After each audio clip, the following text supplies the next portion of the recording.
Le Sénat des États-Unis vient de franchir une étape importante vers l'adoption d'un vaste nouveau projet de loi sur la politique intérieure qui constitue une pierre angulaire du programme de second mandat de Donald Trump.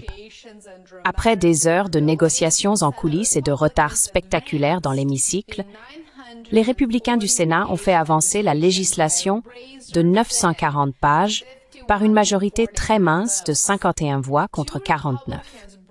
Deux républicains se sont opposés à leur parti et ont voté non, rejoignant tous les démocrates dans l'opposition, principalement parce que le projet de loi ajoute 3,3 billions de dollars à la dette nationale, comme je l'ai expliqué dans l'une de mes vidéos précédentes ici. Il prévoit également une augmentation de 150 milliards de dollars des dépenses militaires cette année, ainsi qu'une hausse du financement fédéral pour mettre en œuvre les expulsions massives et le programme de contrôle de l'immigration de Trump.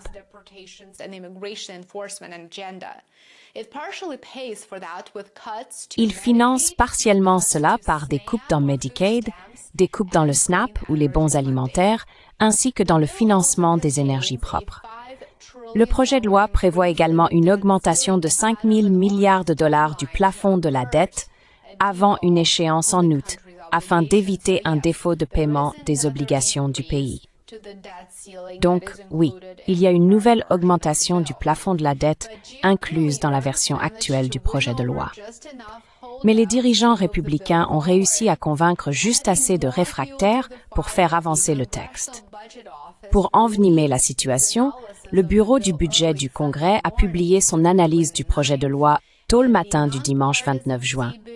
Et le CBO, organisme non partisan, estime désormais que la législation augmenterait la dette nationale de 3,3 billions de dollars au cours de la prochaine décennie.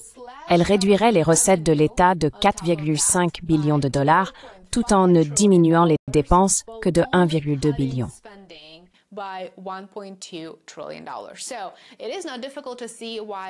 Il n'est donc pas difficile de comprendre pourquoi tant de personnes s'opposent à ce grand et magnifique projet de loi. J.D. Vance a même été aperçu au Capitole samedi soir, au cas où il aurait dû voter pour départager les voix. Selon des sources, il a rencontré plusieurs des récalcitrants du Parti républicain, pendant que Trump, depuis le bureau ovale, appelait directement les parlementaires pour faire passer le texte. À l'approche de la date limite du 4 juillet, la pression monte indéniablement. L'équipe de Trump veut que ce projet de loi soit signé, scellé et livré, mais il est clair que la bataille est loin d'être terminée. Que contient donc réellement cette législation massive? Des baisses d'impôts sur la sécurité sociale, à des règles plus strictes pour Medicaid, en passant par de nouvelles politiques en matière d'énergie propre, les enjeux n'ont jamais été aussi élevés.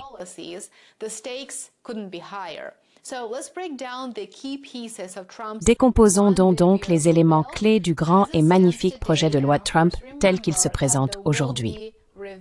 Et bien sûr, gardez à l'esprit qu'il y aura des révisions plus tard et que nous continuerons à en discuter. Commençons par l'une des plus grandes promesses de Trump, mettre fin aux impôts sur la sécurité sociale. Bien que la version de la Chambre n'aille pas aussi loin, elle proposait une déduction temporaire pouvant aller jusqu'à 4 000 $ pour les seniors de 65 ans et plus. Désormais, la version du Sénat augmente cette déduction à 6 000 $. Mais il y a un hic. Vous savez, les petites lignes. Les avantages commenceront en fait à diminuer pour les personnes gagnant plus de 75 000 $ et les couples gagnant plus de 150 000 $. Pour financer ces baisses d'impôts, car rien n'est gratuit, il n'y a pas de repas gratuit, le projet de loi resserre les critères d'éligibilité à Medicaid.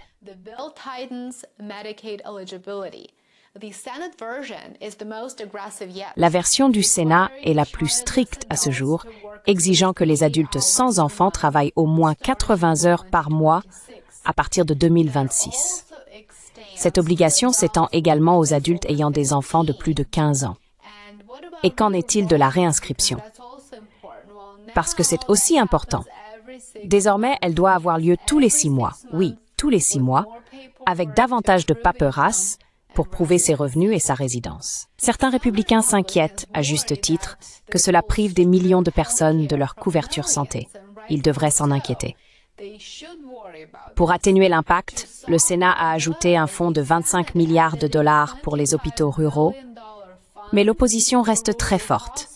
Et même ce fonds pourrait bientôt être réduit afin de financer, par exemple, l'augmentation des dépenses militaires. Bien sûr, comme vous le savez peut-être, le budget du Pentagone dépasse désormais 1 000 milliards de dollars par an.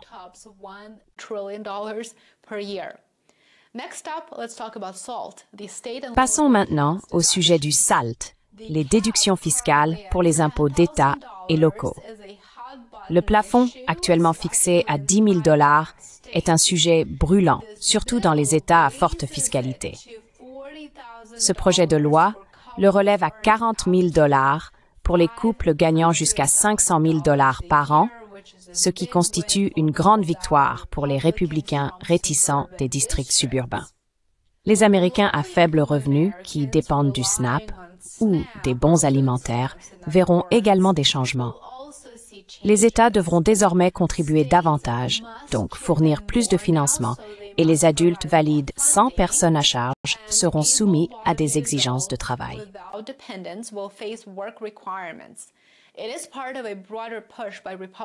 Cela fait partie d'une initiative plus large des républicains visant à promouvoir ce qu'ils appellent la responsabilité budgétaire, ce qui est bien sûr un pas dans la bonne direction.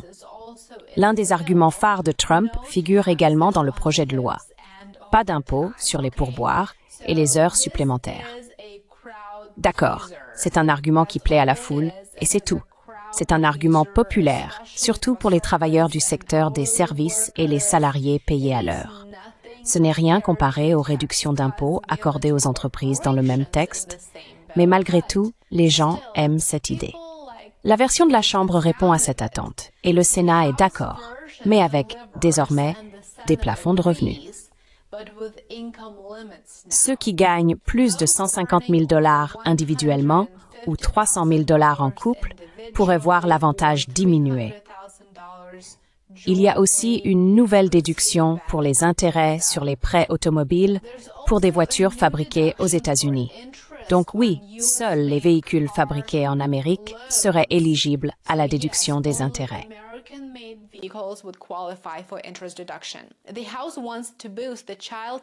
La Chambre souhaite augmenter le crédit d'impôt pour enfants de 2 000 à 2 500 dollars jusqu'en 2028, mais uniquement pour les familles où les deux parents possèdent un numéro de sécurité sociale. Le Sénat propose une augmentation plus modeste et permanente à 2 200 dollars et un seul parent doit avoir un numéro de sécurité sociale. C'est donc clairement un geste en faveur de l'inclusivité, mais cela suscite tout de même le débat. Le projet de loi inclut également une hausse du plafond de la dette, comme je l'ai mentionné plus tôt dans cette vidéo, de 4 000 milliards de dollars dans la version de la Chambre et de 5 000 milliards dans celle du Sénat. Cette mesure est essentielle pour éviter une nouvelle fermeture du gouvernement, mais elle fait l'objet de critiques de la part des conservateurs budgétaires qui estiment que le projet de loi ajouterait de 3 000 milliards de dollars une décennie.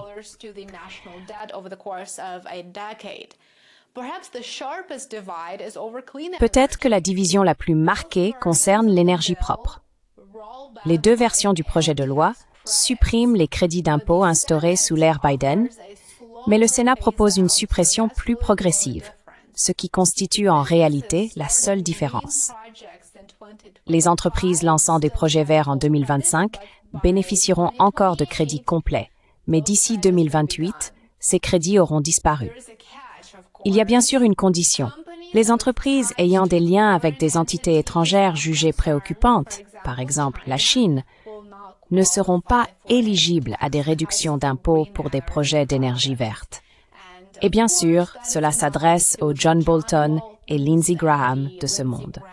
Alors, ce grand et magnifique projet de loi est-il une victoire pour les travailleurs américains ou n'est-ce qu'une nouvelle manœuvre politique?